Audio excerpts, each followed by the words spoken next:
প্রিয় দর্শক, আমরা মূলত এগ্রি ট্যুরিজম নিয়ে কাজ করি। এর ধারাবাহিকতায় আমাদের দীর্ঘদিনের ইচ্ছা ছিল আমরা একটি লিচু বাগান ভিজিট করব। তো এবছর 2024 সালে লিচুর সিজনে আমরা একটি লিচু বাগানকে টার্গেট করি এবং প্ল্যান অনুযায়ী ওই লিচু বাগান ভিজিট করি। লিচু বাগান ভিজিট করলে লিচু বাগানের মালিকের সাথে আমাদের সাক্ষাৎ হয়। আমরা তাকে আমাদের ইচ্ছার কথাটি প্রকাশ করি। তখন সে বিষয়টি খুবই পজিটিভলি গ্রহণ করেন এবং আমাদেরকে তার লিচু বাগানের অ্যাক্সেস দিয়ে দেন এবং সে বলে, আপনারা অনেক দূর থেকে এসেছেন, আপনারা আমার অতিথি, আপনারা আমার গাছ থেকে লিচু পেড়ে খাবেন, শুধুমাত্র বাসায় নিয়ে যাওয়ার সময় প্রতি পিস 3 টাকা হারে মূল্য দিবেন।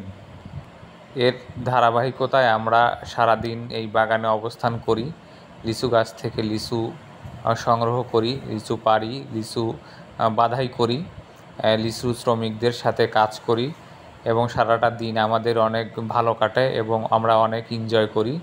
আমরা 4 জন বন্ধু ছিলাম। পাশাপাশি আমরা 1000 পিস লিচু কিনে নিয়ে আসি বাসার জন্য। আমরা মূলত এগ্রি ট্যুরিজম নিয়ে কাজ করি। বিভিন্ন আমের বাগান, লিচুর বাগান, বিভিন্ন সিজনে বিভিন্ন ফলের বাগান ভিজিট করি। আপনারা চাইলে আমাদের সাথে জয়েন করতে পারেন।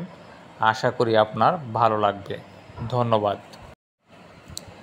দেখতে পাচ্ছেন বিস্তীর্ণ লিচু বাগান, একদম থোকা থোকা লিচু ধরে লাল হয়ে আছে।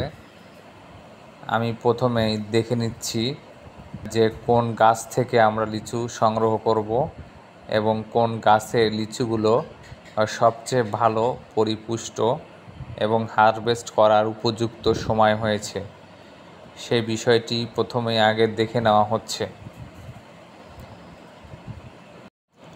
আপনি যদি কেবল একজন শৌখিন মানুষ হয়ে থাকেন, সেক্ষেত্রে আপনি আমাদের সাথে জয়েন করতে পারেন।